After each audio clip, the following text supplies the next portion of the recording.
شروع اللہ کے نام سے جو بڑا مہربان اور نہایت ہی رحم کرنے والا ہے۔ اللہ تعالی نے حضرت سلیمان علیہ السلام کو اپنے والد محترم حضرت داؤد علیہ السلام کی نبوت و بادشاہ کا جانشین مقرر فرمایا۔ حضرت سلیمان علیہ السلام نے اللہ سے یہ دعا مانگی کہ اے اللہ مجھے ایسی بے مثال بادشاہت عطا فرما جو آپ نے کسی کو بھی عطا نہ کی ہو۔ اللہ نے آپ علیہ السلام کی دعا قبول فرمائی اور آپ کو بے مثال بادشاہت عطا فرمائی۔ اللہ تعالی نے حضرت سلیمان علیہ السلام کو بہت انعامات سے نوازا۔ آپ علیہ السلام کو پرندوں کی بولیاں سکھا دیں۔ اللہ تعالی فرماتا ہے اور بلا شبہ ہم نے داؤد اور سلیمان کو علم عطا فرمایا تھا، اور ان دونوں نے کہا تمام تعریف اللہ ہی کے لیے ہے جس نے ہمیں اپنے بہت سے مومن بندوں پر فضیلت عطا فرمائی ہے۔ سلیمان علیہ السلام داؤد علیہ السلام کے وارث ہوئے اور انہوں نے کہا اے لوگو ہمیں پرندوں کی بولیوں کا علم دیا گیا ہے اور ہمیں دنیا کی ہر چیز میں سے کچھ حصہ عطا ہوا ہے۔ بلا شبہ یہ اللہ کا واضح فضل ہے۔ پھر اللہ تعالیٰ فرماتا ہے سلیمان کے لیے جنوں انسانوں اور پرندوں میں سے بہت سے لشکر جمع کیے گئے اور ان کی الگ الگ درجہ بندی کر دی گئی، یہاں تک کہ جب وہ چیونٹیوں کی ایک وادی میں پہنچے تو ایک چیونٹی نے کہا اے چیونٹیوں تم سب اپنے اپنے بلوں میں گھس جاؤ، ایسا نہ ہو کہ سلیمان علیہ السلام اور ان کا لشکر تمہیں بے خبری میں روند ڈالے۔ سامعین محترم، اللہ تعالی نے حضرت سلیمان علیہ السلام کے لیے معجزہ کے طور پر ہوا کو مسخر کر دیا تھا۔ وہ جہاں بھی جانا چاہتے تو تخت پر بیٹھ جاتے اور ہوا کو حکم دیتے، وہ فوراً ان کو لے جاتی۔ اسی طرح جنات کو بھی اللہ تعالی نے حضرت سلیمان علیہ السلام کے تابع کر دیا تھا اور ضرورت کے وقت ان سے بآسانی کام لیا کرتے تھے۔ اس لیے تو فرمان الہی ہے اور ہم نے تیز ہوا کو سلیمان علیہ السلام کے تابع کر دیا جو ان کے حکم سے اس سرزمین کی طرف چلتی تھی جہاں ہم نے برکت رکھی تھی، اور ہم ہر چیز کو خوب جانتے ہیں۔ اس طرح سے بعض شیاطین کو بھی ہم نے ان یعنی سلیمان علیہ السلام کے تابع کر دیا تھا جو ان کے حکم سے سمندر میں غوطہ لگاتے اور اس کے علاوہ دوسرے کام بھی کرتے تھے، اور ہم ہی ان سب کے نگہبان تھے۔ حضرت سلیمان علیہ السلام اللہ کی راہ میں جہاد کیا کرتے تھے۔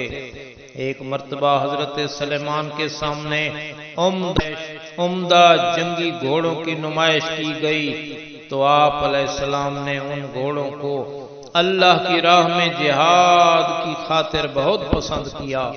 اس لیے تو فرمان الہی ہے ہم نے داؤد علیہ السلام کو سلیمان علیہ السلام عطا کیا جو بڑا نیک بندہ اور اپنے رب کی طرف بے حد رجوع کرنے والا تھا۔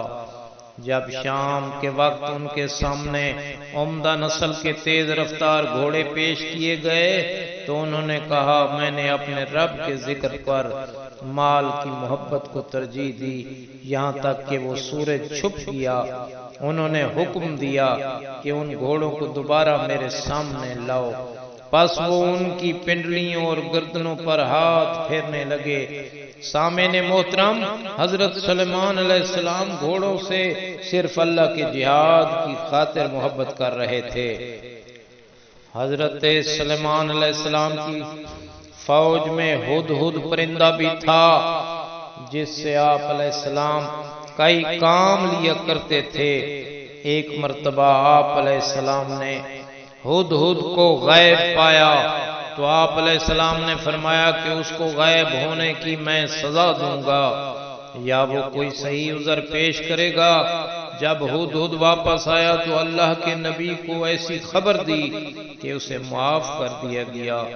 ہدہد کہنے لگا کہ اے نبی اللہ، میں نے سبا کے علاقہ میں ایک عورت کو لوگوں پر حکمرانی کرتے ہوئے دیکھا ہے، تو حضرت سلیمان علیہ السلام نے ہدہد کے ذریعہ اسے خط بھیجا، اور جس کا ملکہ سبا نے جواب دیا۔ حضرت سلیمان علیہ السلام کا خط ہدہد نے ملکہ بلقیس کے سامنے ڈال دیا، تو وہ حیران ہوئی اور خط کو اٹھا لیا اور دیکھا تو اس کی ابتدا بسم اللہ سے ہو رہی تھی، اور اس میں ملکہ سبا کو مسلمان ہونے کی دعوت دی گئی تھی۔ تو ملکہ سبا نے اپنے وزیروں سے مشورہ کیا، تو انہوں نے جواب دیا کہ اے ملکہ، آپ کے حکم کی تعمیل کی جائے گی۔ اب ملکہ بلقیس نے وزراء سے کہا کہ جب کوئی حملہ آور بادشاہ کسی بستی میں داخل ہو جاتا ہے تو وہ وہاں کے معززین کو ذلیل کر دیتے ہیں، اور ہم اس سے مقابلہ کرنے کی صلاحیت بھی نہیں رکھتے، تو اب میں اس کی طرف کوئی قیمتی تحائف بھیج رہی ہوں۔ اگر وہ صرف بادشاہ ہے تو یہ تحائف لے کر ہم سے صلح کر لے گا، اور اگر وہ نبی اللہ ہیں تو پھر وہ تحائف نہیں لے گا، بلکہ ہمیں اس پر ایمان لانا پڑے گا۔ سامعین محترم، جب یہ قیمتی تحائف لے کر قاصد پہنچا تو آپ نے فرمایا کہ اللہ نے مجھے بہت مال و دولت سے نوازا ہے، ان کی ضرورت نہیں ہے، بلکہ ملکہ سبا سے کہو کہ وہ ایمان لے آئیں۔ جب یہ پیغام ملکہ بلقیس کے پاس پہنچا تو اس نے اپنے وزراء سے کہا تیاری کرو، ہم حضرت سلیمان علیہ السلام کے پاس جا کر ایمان لاتے ہیں۔ جیسے ہی وہ بستی سے نکلنے لگی تو حضرت سلیمان علیہ السلام نے ملکہ بلقیس کا تخت منگوا لیا اور اس کے لیے ایک شیشے کا محل تیار کروایا۔ جب ملکہ سبا پہنچی اور شیشے کا محل دیکھا تو کہا سبحان اللہ، میں نے ایسا محل پہلے کبھی نہیں دیکھا۔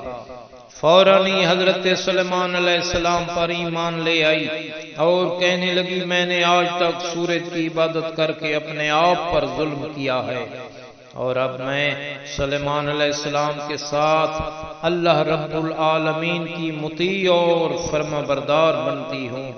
سامعین محترم، ملکہ سبا کو اللہ تعالیٰ کی عبادت جس چیز نے روک رکھا تھا وہ غیر اللہ کی عبادت تھی۔ اس کی وجہ یہ تھی کہ اس کا تعلق ایک کافر قوم سے تھا، اس لیے وہ توحید کی حقیقت سے بے خبر تھی۔ حضرت سلیمان علیہ السلام اپنے والد محترم حضرت داؤد علیہ السلام کی طرح حکمران بھی تھے اور حکیمانہ فیصلے کیا کرتے تھے۔